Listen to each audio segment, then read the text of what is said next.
नमस्कार, खबर देख रहे हैं आप और मैं हूं आपके साथ दुर्गेश पांडे। स्वागत है आपका मेट्रो सिटी में। खबर की शुरुआत करेंगे इस वक्त की बड़ी खबर से। दिल्ली के दौरे पर रहेंगे सीएम मनोहर लाल। शुक्रवार को दोपहर बाद पहुंचेंगे दिल्ली। कई केंद्रीय मंत्रियों से कर सकते हैं मुलाकात। कई अहम बैठकों में हो सकते हैं शामिल। इस वक्त की बड़ी खबर हम आप तक पहुंचा रहे हैं। दिल्ली दौरे पर रहेंगे मुख्यमंत्री मनोहर लाल। शुक्रवार को दोपहर बाद दिल्ली पहुंचेंगे मुख्यमंत्री मनोहर लाल।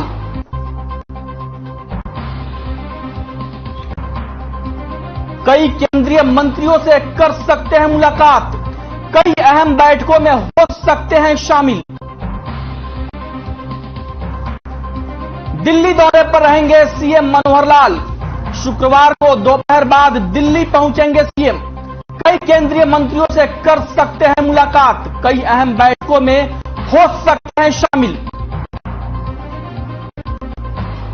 इस वक्त की बड़ी खबर हम आप तक पहुंचा रहे हैं। वहीं हरियाणा रोडवेज के बस चालक की दादागिरी के खिलाफ पुलिस ने कार्रवाई की है। गुरुग्राम के राजीव चौक पर खड़ी बस का पुलिस ने चालान कर दिया। वहीं पुलिस और रोडवेज कर्मी के बीच आधे घंटे तक नोकझोंक चलती रही।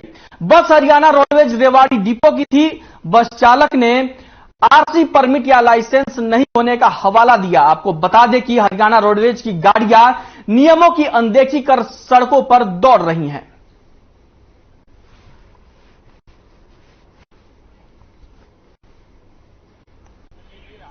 सर, हम सुबह अफसरों के आदेश से पीक आवर टाइम होता है, इसमें हम सारे खड़े रहते हैं और रश ज़्यादा होता है ट्रैफिक का, तो इसलिए बीच में ही रोक दिया गया। इसलिए मैंने कंडक्टर को कहा भी भाई प्लीज़ आप आके लीजिए। बोलो सर हम नहीं लेंगे, आगे वाले हटाएंगे। मैंने रिक्वेस्ट की भी, मुझे चालान हो जाएगा। तो कंडक्टर ने ये कहा, बोलो सर कर दो, चालान कर दो आप।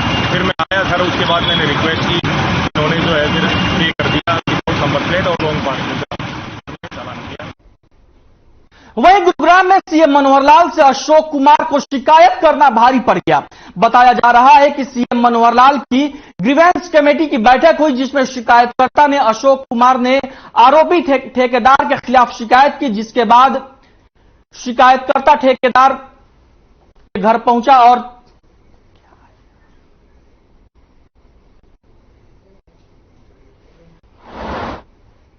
वहीं फरीदाबाद के नागरिक अस्पताल में भर्ती एक नाबालिग रेप पीड़िता ने बच्ची को जन्म दिया है।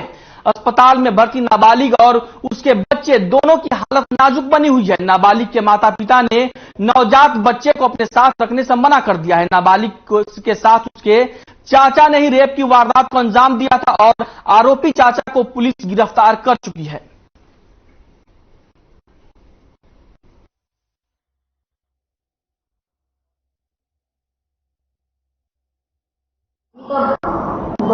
एक 13 महीना हो गए जी ढूंढ फाड़ से, और भतीजे हमने कार्रवाई करी। कहीं खोजने लगा। हमारे फूफा का लड़का अजय नाम लड़का का, और वो लापता। हमने सिम मांगी उस पर, तो सिम नहीं दी उसने, वो फिर से लापता हो गया। जब इसे पुलिस ने कार्रवाई करी हमने दुनिया भर में, पर कोई हमारी जानकारी में नहीं बात बनी।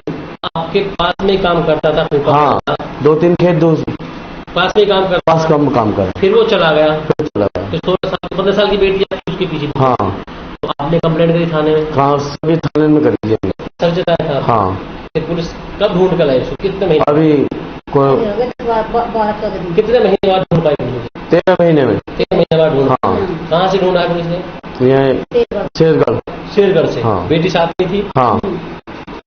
सिम चालू की? हाँ, उसी से पकड़ी है, पकड़ा गया वो। हाँ। 15 साल में 13 महीना में जाकर लड़की का पता लगाओ। बतेरी हमने सब जगह रिपोर्ट सब जगह करी, हमारी कुछ कार्रवाई नहीं पाई। ढूंढी है पुलिस ने, तो सीबीआई में भी दे रखी है। जब अब फिर चिगाम थाने वाली पुलिस इसको लाई। कितने पहले आई है? और ऐसे हो गए कोई 10-12 दिन। वहीं फरीदाबाद में अपराधियों के हौसले लगातार बुलंद होते जा रहे हैं। ताजा मामला बल्लभगढ़ का है, जहां दबंगों ने एक आरती के साथ मारपीट की। आरती के साथ हुई मारपीट की घटना सीसीटीवी में भी कैद हो गई।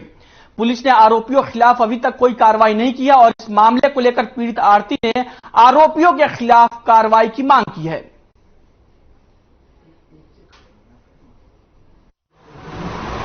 मुकाबला था, रिक्शा ठाड़ा था पल्लेदार का दूसरे का। हाँ, स्कूटी पे आए थे, आते बोला रिक्शा किसका है, तो पड़ोसी ने बोला पता नहीं किसका है, छोटा वाला ठाड़ा था। उससे कह रहा रिक्शा आओ गाय दे के, रिक्शा वाला तो आदमी था, पंड न करो पंड दूंगा थे। फिर पंड ने कह रहा था तो छोटा वाला मेरा भाई है जयपाल, उसके छोड़े आ रहा है। उससे ने बोला था कि भाई 15 क्यों, गरीब आदमी का रिक्शा है, पल्लंग एक निकल जा, जगह है खाली। तो नहीं निकला, गाय भाई देने लगा। अटक लड़ाई लड़ रहे थे, आगे मारपीट करके गए हैं सरियन से, बस और छीना छपटी करी है। बात को लेकर लड़ाई हुई? बात पे ये था, एक रिक्शा खड़ा था, वो लोड आ रहा था, रिक्शा खंड रहा था। मैं इससे क्यों गई, नहीं भाई ना रुक जा, रिक्शा जा रहा है, मेरा नहीं है। तो वो कह रहा नहीं, जो आगे गाली दे उठा था बुरी बुरी। मैंने कहा भाई जा तू, फिर आया लौट के, आगे पत्थरिया से मारा हूँ और छीना छपटी। एक लड़का ले गया था स्कूटर लेके पहले, तो यहाँ पे एक रिक्शा लोड हो रहा था, रास्ता पल्ली तरफ से जाने के लिए खाली थी, तो उसने आकर अपना वो स्कूटर रोक लिया, स्कूटी जो है, और बोला करने लग गया, मैं इसे पलट दूंगा। मैं इसने मना कर दिया, पलटो को गाय को, पल्लंग रास्ता उधर होकर निकल जाओ। इसी बात को थोड़ा सा विवाद हो गया, दोनों में गाली गलौज। वहीं झज्जर जिले में सूरजगढ़ की ओर जा रही सड़क पर दो बाइक्स की आपस में भिड़ंत हो गई, जिसमें एक बाइक सवार व्यक्ति की मौत हो गई, जबकि दूसरा घायल हो गया है, जिसे इलाज के लिए झज्जर सरकारी अस्पताल में भर्ती करवाया गया है। फिलहाल पुलिस ने अज्ञात के खिलाफ मामला दर्ज कर लिया है और कार्रवाई शुरू कर दी है।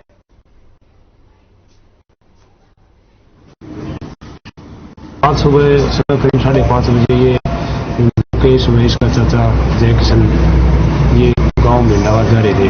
रास्ते में जो सूरजगढ़ और भिंडावास से पहुंचे तो एक मोटरसाइकिल आगे तेज रफ्तार लापरवाही से चलाता हुआ आया, जिसने मोटरसाइकिल मुकेश की मोटरसाइकिल को सीधी टक्कर मारी। जब मोटरसाइकिल में के उसमें पैर मुकेश का पैर उलझने के कारण जो मोटरसाइकिल मौके पर गिरी और मुकेश का सिर पीछे लगे थे।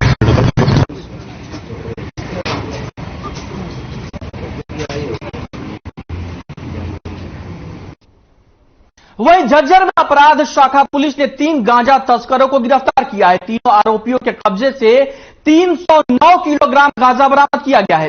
पुलिस ने आरोपियों को गिरफ्तार कर लिया है और अब उन्हें कोर्ट में पेश किया जाएगा। पुलिस ने नशीला पदार्थ अधिनियम के तहत मामला दर्ज कर लिया है और कार्रवाई शुरू कर दी है।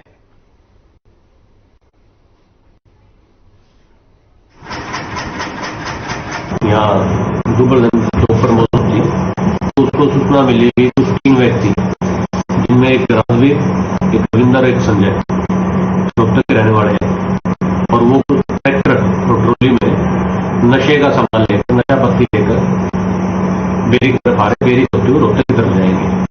उस पर हमारी टीम ने बेरी कलाना रोड पर पीके ढाबा के पास नाकाबंदी की। नाकाबंदी के दरमियान जो है एक ट्रैक्टर होलैंड जो नीले रंग का आता हुआ दिखाई दिया है ट्रॉली के साथ।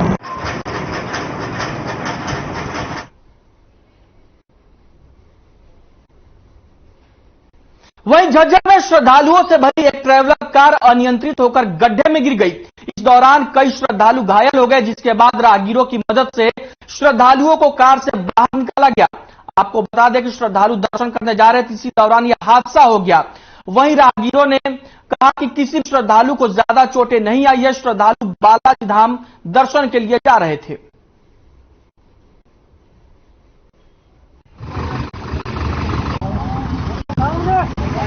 वाला था के उसने अचानक एकदम इधर मोड़ दी, तो उसको बचाने के चक्कर में इधर ली, वो इधर घुसता चला गया। तो इस गाड़ी में कितने सवारी थे? इसमें 8-9 सवारी थी। चोट लगी? 9-6 बजे।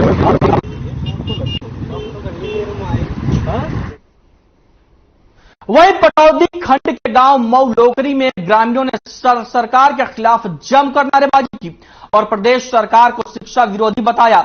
गांव के स्कूलों में शिक्षकों के तबादले से परेशान ग्रामीणों ने ताला जड़ दिया है। ग्रामीणों का आरोप है कि विधायक सत्यप्रकाश उनके ही गांव के रहने वाले हैं, लेकिन इसके बावजूद भी वो उनकी समस्या की ओर कोई ध्यान नहीं दे रहे हैं। लोकरी गांव के सरकारी स्कूल में 400 से ज्यादा छात्र छात्राएं पढ़ रहे हैं, लेकिन हरियाणा सरकार ने पिछले दिनों यहां कार्यरत सभी शिक्षकों का तबादला दूसरी जगह कर दिया है, जिसके बाद अब यहां केवल 3 महिला अध्यापिका ही बची हुई हैं। उनका आरोप है कि सरकार उनके साथ भेदभाव कर रही है।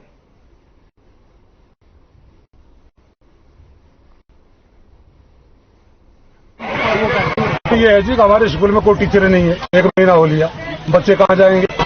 फिर सरकारी ये कहती है प्राइवेट स्कूल में बच्चों को मत भेजो, सरकारी में भेजेंगे तो यहाँ बच्चे टीचर नहीं है, बच्चे कहां जाएंगे? 2 साल से तो पहले ही कोरोना के अंदर सरकार ने नाश ठा रखे, स्कूल बंद कर रखे थे, बच्चे कहां जाएंगे? जो पहले आर्मी में लगते थे उनकी कोई पेंशन नहीं, 4 साल नौकरी करो फिर चले जाओ। हम पहले बहुत तंग थे कि हमारा स्कूल 12 तक नहीं हो रहा। हमारे जो बड़े बहन भाई है वो बाहर पढ़ने जाते हैं और अब हमारी 10th क्लास है, अब हमारे और टीचर्स चले गए, हमारी पढ़ाई नहीं हो पा रही है, तो हम आगे कैसे जाएंगे? हम इसी क्लास में रह गए तो इतने टीचर नहीं आएंगे स्कूल में, इतना ताला नहीं खुलेगा। हमारा स्कूल बच्चे घर रह लेंगे, घर हम ट्यूशन वगैरह लगा के इनको पढ़ाएंगे, लेकिन ये ताला तभी खुलेगा तब इसमें अध्यापक आएंगे पूरे।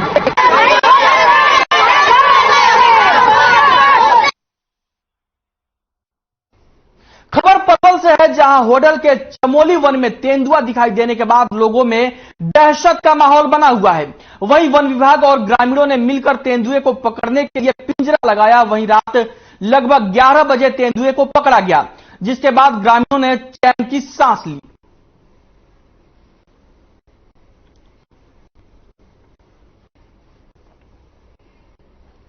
वहीं फतेहाबाद में डेंगू की रोकथाम के लिए जिला प्रशासन और स्वास्थ्य विभाग अलर्ट हो गए हैं। प्रदेश के कई जिलों में डेंगू के केस मिलने के बाद स्वास्थ्य विभाग ने अलग से डेंगू वार्ड स्थापित किया है। डेंगू के मरीजों के उपचार के लिए 38 बेड आरक्षित किए गए हैं। नागरिक अस्पताल में कंट्रोल रूम भी स्थापित किया गया है।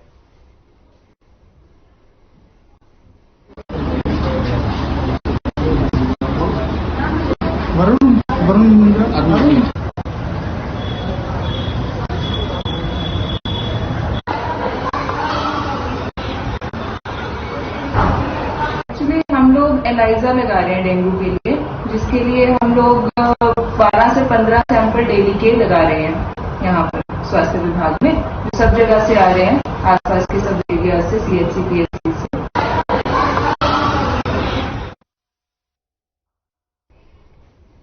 बुलेटिन में फिलहाल वक्त एक ब्रेक का है, ब्रेक के बाद खबरें और भी हैं।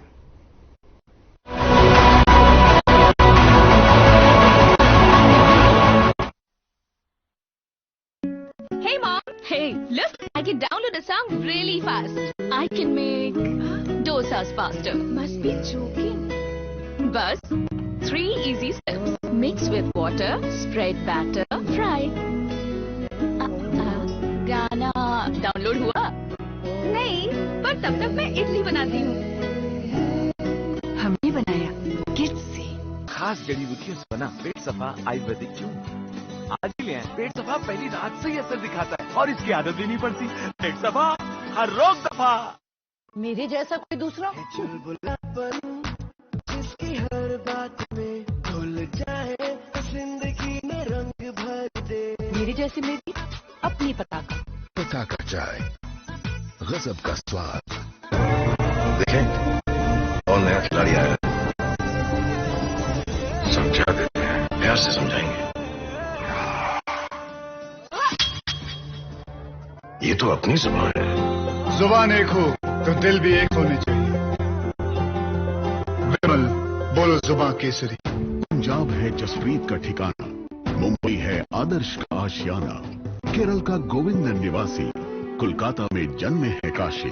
हर हिंदुस्तानी की शान, ARB बियरिंग, जोड़े सारा हिंदुस्तान। अगर आप पत्रकारिता के क्षेत्र में करियर बनाना चाहते हैं तो हम सिखाएंगे आपको इलेक्ट्रॉनिक मीडिया के हर गुण।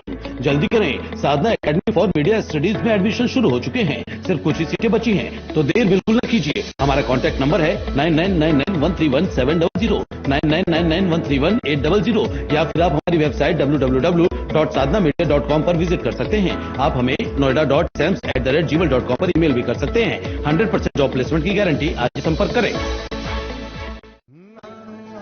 रंगों का उमंगों का जज्बा कहाँ रुकता है, मन साफ है तेरा अंदर तो बाहर दिखता है।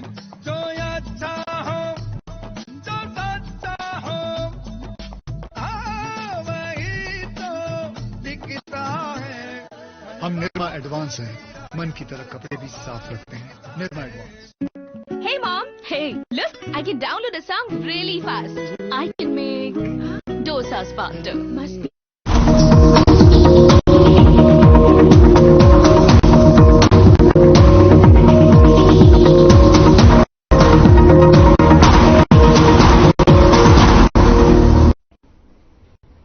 ब्रेक के बाद स्वागत है आपका। रोहतक में सीएम मनोहर लाल ने पेंशन में आ रही समस्याओं को लेकर बयान दिया। इस दौरान उन्होंने कहा कि पेंशन की समस्याएं सामने आने पर समाधान जल्द किया जाएगा और मामले में अधिकारियों को जल्द से जल्द समाधान करने के निर्देश दिए। इस दौरान सीएम ने अपनी जेब से 2500 रुपए निकालकर एक बुजुर्ग महिला को भी दिए। साथ ही उन्होंने ये कहा कि अगले महीने से पेंशन खाते में आएगी। वहीं जन समस्याएं सुनने के दौरान मुख्यमंत्री का सख्त रुख भी देखने को मिला। ग्रामीणों ने एक ग्राम सचिव की शिकायत मुख्यमंत्री से की थी, जिसके बाद सीएम ने लाखन माजरा खंड के लाखन माजरा के तत्कालीन ग्राम सचिव अमित कुमार को निलंबित करने का आदेश दे दिया। अर्थात पात्र और अपात्र इसका एक वर्गीकरण करने के बाद कुछ लोगों की पेंशन कटी। ये जो शोर मचाया जा रहा है इतनी कट गई 2,70,000 पेंशन तो साल भर में जिनकी स्वाभाविक मृत्यु हुई है उनकी पेंशन साथ साथ कटती है। जैसे ही किसी की डेथ होती है और परिवार पहचान पर रजिस्टर हो जाता है तो उसकी पेंशन पहले तो बैंक में जाती रहती थी, कई महीने तक बैंक में जाती थी, डिस्बर्समेंट नहीं होती थी, या डिस्बर्समेंट में भी फर्जी मामला जो होता था कि उसके कार्ड को लेकर के और कोई भी व्यक्ति उसका पिन डाल के और निकाल लेता था, या बैंक खातों से भी वो निकलती रहती थी, वो तुरंत बंद होती है क्योंकि रियल टाइम पर डेथ और बर्थ ये रजिस्टर होता है। जैसे ही डेथ रजिस्ट्रेशन होती है उसी समय उसकी पेंशन बंद होती है। ऐसे लगभग पिछले साल में 2,70,000 केसेज जिनकी डेथ के कारण से बंद हुई होनी चाहिए थी, तो उसको भी लोग कहते हैं इतनी पेंशन कट गई, कट नहीं बंद हुई है। और जो पेंशन कटी उसके अंदर क्योंकि सर्वे कई सोर्सेज से कराया गया है, कुछ ना कुछ उसमें गलतियां भी हुई हैं और उन गलतियों को हमने जो भी शिकायत हमको मिलती है उसको वेरीफाई करने के लिए अप्लाई करने के लिए ऑनलाइन पोर्टल बनाया है, ताकि कहीं भी किसी की गलत पेंशन कटी है वो उसको ऑनलाइन यानी सबमिट करें। फिर हमारे एडीसी लेवल पर और ग्रिड का जो हमारा डिपार्टमेंट उसको तुरंत वेरीफाई करते हैं और उसको पुनः पेंशन चालू कराते हैं।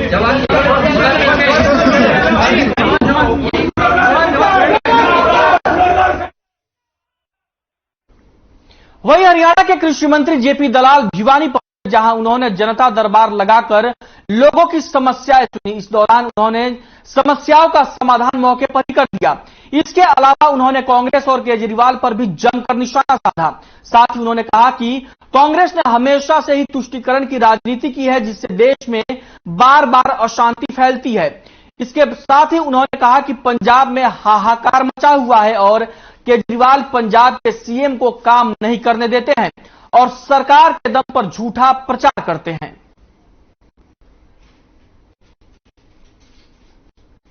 देखिए, कांग्रेस ने हमेशा ही तुष्टीकरण की राजनीति की है और इस देश का जो बड़ा वर्ग था उसको दबाने की कोशिश की है और उसी का परिणाम है कि देश में बार बार अशांति रही। आज की सरकार जो है पूरे देश को सबका साथ, सबका विकास, सबका विश्वास इस स्थिति पे लेकर चल रही है। कांग्रेस खुद संकट में है। पंजाब में मुख्यमंत्री है, पंजाब में सैलरी देने के टाइम पे सैलरी नहीं दे सकते, उस मुख्यमंत्री को काम नहीं करने दे रहे, कभी उसको गुजरात ले जा रहे हैं, कभी महाराष्ट्र ले जा रहे हैं, कभी हरियाणा लेके जा रहे हैं। हाहाकार पंजाब में मची हुई है, लेकिन प्रचार के दम पे सरकार के पैसे से अपना झूठा प्रचार करके वो सत्ता हथियाना चाहते हैं और जनता इस चीज को समझ चुकी है।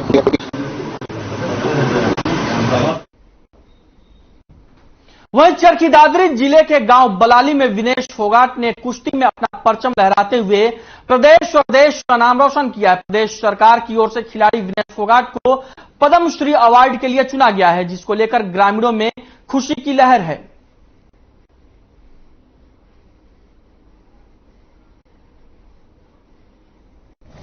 खूब वो है भाई देश में बेटी नाम कराया से देश खातर मेडल लिया से पद्मश्री मिलेगा तो खुशी तो एटा वॉइस है। सरकार ने हरियाणा सरकार ने नॉमिन खेल मंत्रालय को ये नाम रिकमेंड किया है और अभी घोषणा खेल मंत्रालय की तरफ से 23 जनवरी को गणतंत्र दिवस के ऊपर उसकी घोषणा होगी। तो अभी तो ये हम मान सकते हैं कि अभी तो वो सरकार ने नाम भेजा है और हम तो उम्मीद यही कर रहे हैं कि आगे अब की बार भी ने इसको पद्मश्री पक्का मिलेगा। पिछली बार कुछ कारणों से सरकार की दबाव रह गया था।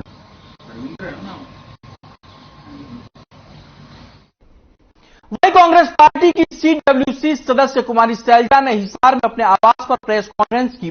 प्रेस वार्ता के दौरान कुमारी शैलजा ने भारत जोड़ो यात्रा पर बोलते हुए कहा कि भारत जोड़ो यात्रा देश में मील का पत्थर साबित होगी। इस यात्रा से कन्याकुमारी से कश्मीर तक भारत को जोड़ने का कार्य किया जाएगा।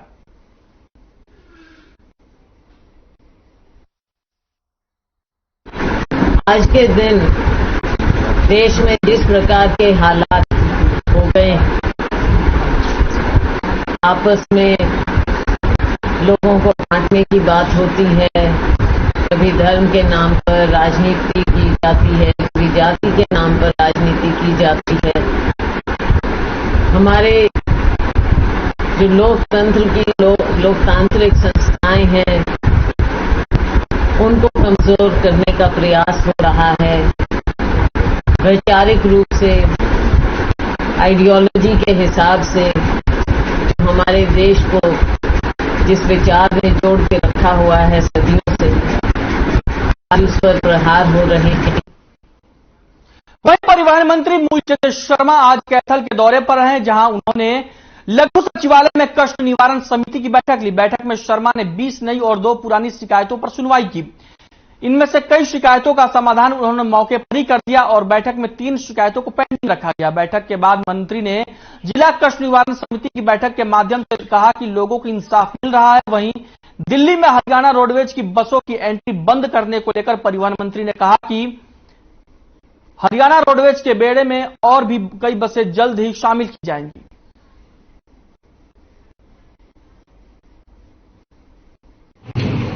पूरे हरियाणा बसों की स्थिति ठीक है और जो बार बार जो बसों के बारे में 800 सवारी आने वाली है पूरे हरियाणा में और दिल्ली में जितनी 500-600 जितनी NCR की होगी वो बसों का भी बेड़ा आने वाली मार्च तक।